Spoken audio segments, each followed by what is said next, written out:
सिंध जे वॾे वज़ीर सैयद अली शाह चयो आहे त हू कंहिं बि सूरत में रियासत मुख़ालिफ़ सरगर्मियुनि खे बर्दाश्त न कंदा। सॼे मुल्क सिंध ऐं शहर में अमन जी बहाली जी क़ीमत अदा कई आहे। सिंध जे वॾे वज़ीर अली शाह जी सरबराही में एपेक्स कमेटी जो इजलास थियो, जंहिंमें घर खाते जो secretary IG Sindh, additional IG Karachi ऐं कोर कमांडर कराची शिरकत कई। एपेक्स कमेटी में अमन जे हवाले सां ब्रीफिंग ॾींदे IG सिंध चयो त कराची में हलंदड़ साल हिकु वॾो दहशतगर्दी जो वाक़ियो कराची यूनिवर्सिटी में थियो। टारगेट किलिंग जा 3 वाक़िया, भत्तेखोरी जा 48 ऐं अगवा गर्दीअ जा 31 केस थिया। IG सिंध ब्रीफिंग ॾिनी त सिंध पुलिस हलंदड़ साल में 842 इंक्वायरीज़, 24 गैंग रेस्ट में 5644 जवाबदार गिरफ़्तार कया, जॾहिं त 67 ॾोहारी मारिया विया। Additional IG Karachi apex committee में ब्रीफिंग ॾींदे चयो त 2014 में कराची अंदरि 110 माण्हू अगवा थिया, 2022 में 15 माण्हू अगवा थिया आहिनि, 2014 में 423 भत्तेखोरी जा वाक़िया थिया, जॾहिं त हलंदड़ साल में भत्ते जा 39 वाक़िया थिया। हुन चयो त हलंदड़ साल 102 केस हल थिया ऐं 149 जवाबदार गिरफ़्तार कया विया। स्टेट क्राइम जे हवाले सां कराची पुलिस चीफ जो चवणु हो त 2022 में 293 केस थिया। कराची पुलिस जी ॿुधायो त 2022 में पुलिस ते 340 हमला थिया, 1630 कार चोरी ऐं फुर जे ॾोहारनि खे गिरफ़्तार कयो वियो, जॾहिं त फुर दौरान 416 जवाबदारनि खे सोगो कयो वियो।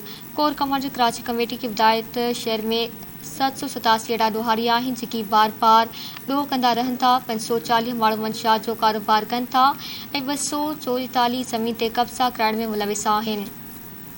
उन मौक़े ते वॾे वज़ीर अली शाह चयो त हू कंहिं बि सूरत में रियासत मुख़ालिफ़ सरगर्मियुनि खे बर्दाश्त न कंदा। सॼे मुल्क सिंध ऐं शहर में अमन जी बहाली जी क़ीमत अदा कई आहे।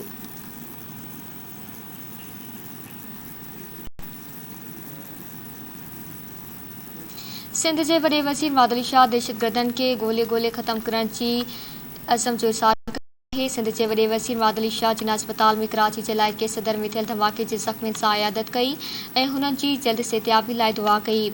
उन बाद हिकु तक़रीब खे ख़िताब कंदे वॾे वज़ीर जो चवणु हो त कराची घणा ख़राब ॾींहं ॾिठा, पर इहो वक़्तु वापसि अचणु न ॾींदासीं।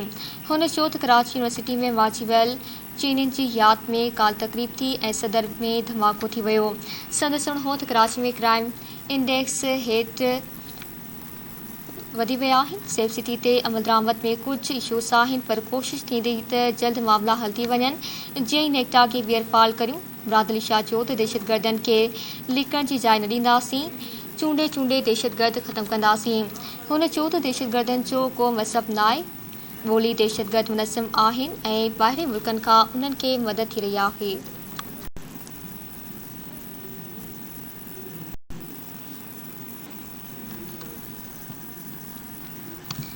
कराची जे सदर वारे इलाइक़े में थियल बम धमाके वारे हंधि सील करे कांताऊं लॻाए डाउन पोटा रोड ते ट्रैफ़िक लाइ बंदि कयो वियो आहे। क़ानून लागू कंदड़ इदारनि जी टीम्स पारां वाक़े वारे हंधि जो दौरो कयो वियो ऐं भरपासे जे इमारतुनि में लॻल CCTV कैमरानि जी फुटेजिस जो बि जाइज़ो वरितो वियो, जॾहिं त धमाके में माची वियल नौजवान उमर सिद्दीक़ जो लाश रहीम यार ख़ान मुंतक़िल कयो वियो। वाज़े रहे त गुज़िरियल ॾींहुं सदर जे मुर्शिद बाज़ार वटि कचरे जे ढेर में धमाके सबबि हिकु ॼणो माची वियो ऐं 10 ॼणा ज़ख़्मी थिया।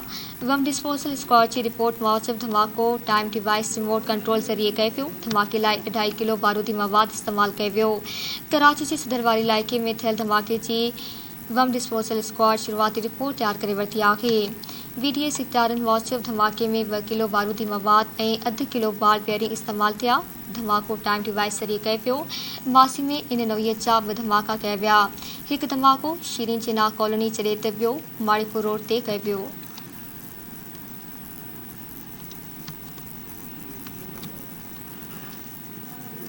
वॾे वज़ीर बिलावल भुट्टो ज़रदारी चयो आहे त स्विट्ज़रलैंड पाकिस्तान में मौजूदु पहिरीं 10 सीड़पकार मुल्कनि जी लिस्ट में शामिल आहे। वॾे वज़ीर बिलावल भुट्टो ज़रदारी सां स्विट्ज़रलैंड जे सफ़ीर मुलाक़ात कई, जंहिं दौरान स्विट्ज़रलैंड जे सफ़ीर बिलावल भुट्टो ज़रदारी खे वॾी विज़ारत संभालण ते वाधायूं ॾिनियूं। वॾे वज़ीर बिलावल भुट्टो ज़रदारी उन मौक़े ते पाक स्विस लाॻापनि खे वधाइण लाइ सफ़ीर जी जिदोजहद जी वाखाण कई ऐं चयो त स्विट्ज़रलैंड पाकिस्तान में मौजूदु पहिरीं 10 सीड़पकार मुल्कनि जी लिस्ट में शामिल आहे।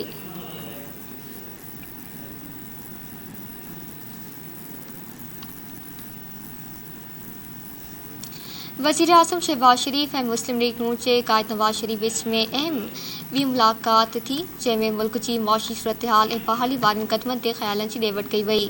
वज़ीर आज़म शहबाज शरीफ अॻूणे वज़ीर आज़म नवाज़ शरीफ सां टियों भेरो मुलाक़ात लाइ हसन नवाज़ जी ऑफिस पहुतो। उन मौक़े ते वफ़ाक़ी घर वज़ीर राणा सनाउल्लाह जो चवणु हो त दौरो वधीक मुशावरत लाइ हिकु ॾींहं लाइ वधायो वियो आहे। शहबाज शरीफ सुभाणे अदालत न पहुची सघियो त हिकु ॾींहं जे ग़ैर हाज़िर जी दरख़्वास्त ॾिनी वेंदी। हुन चयो त डॉलर जे वधंदड़ क़ीमत इमरान ख़ान हुकूमत जो नतीजो आहे। इमरान ख़ान नौजवाननि खे गुमराह करे वियो आहे।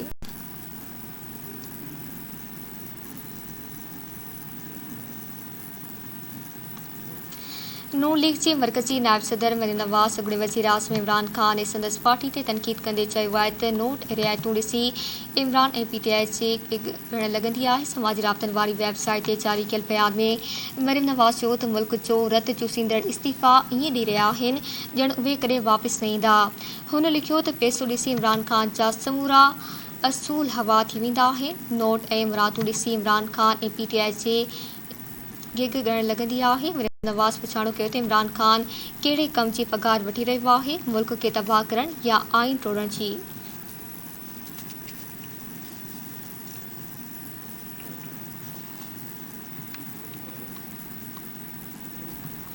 पाकिस्तान तहरीक इंसाफ़ जे चेयरमैन इमरान ख़ान चयो आहे त मां न्यूट्रल्स खे ख़बरदार कयो हो जेकॾहिं साज़िश कामयाब थी त मुआशी बहाली उॾी वेंदी।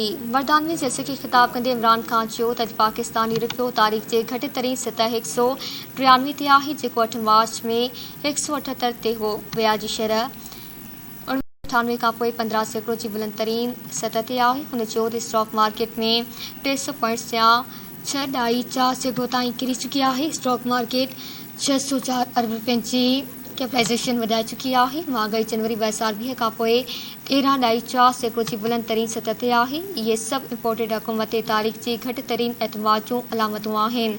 संदसि चवणु हो त मार्केट पॉलिसी ऐं क़दमनि जे मुंतज़िर आहे, जेको फराहम करण में इम्पोर्टेड हुकूमत मुकमल नाकाम रही आहे। तहरीक इंसाफ़ जे चेयरमैन चयो त मां शौकत तरीन न्यूट्रल्स खे तंबा कई हुई त जेकॾहिं साज़िश कामयाब थी त असांजी मुआशी बहाली उॾी वेंदी। इहो सभु हाणे थी चुको आहे। इमरान ख़ान चयो त मुल्क जी क़यादत केरु कंदो, उन जो फ़ैसिलो कोरपोश थियल ॾुहारी न पर मुल्क जो आवाम कंदो। आवाम चूंडनि जी तारीख़ न ॾिनी त इस्लामाबाद ईंदड़ समुंड सभिनी लाइ लोड़े छॾींदो। हुन चयो त अमेरिका जा ग़ुलाम आवाम न पर उहे आहिनि जिन जा अरबें डॉलर पॾे में पियल आहिनि।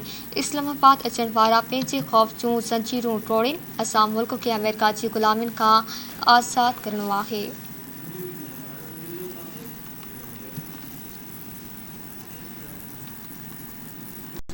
नाणे वारे वसीर मिफ्ता इस्माइल इमरान ख़ान जे IMF सां मुआहिदे खे महांगाई में वाधे जो ज़िम्मेवार करार ॾेई छॾियो। संदसि चवणु आहे त महांगाई में इज़ाफ़े इमरान ख़ान जे IMF सां मुआहिदे ऐं उन जे ख़िलाफ़ वर्ज़ीअ जे असर सबबु थियो आहे।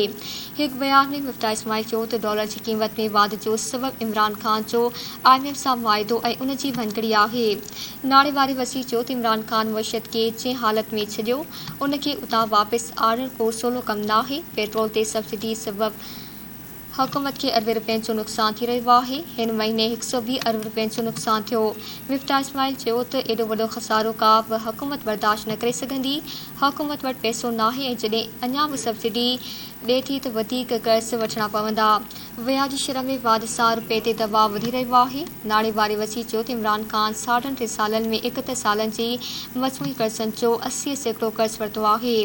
इमरान ख़ान 3.5 सालनि में 20,000 अरब रुपया कर्ज़ वरितो आहे।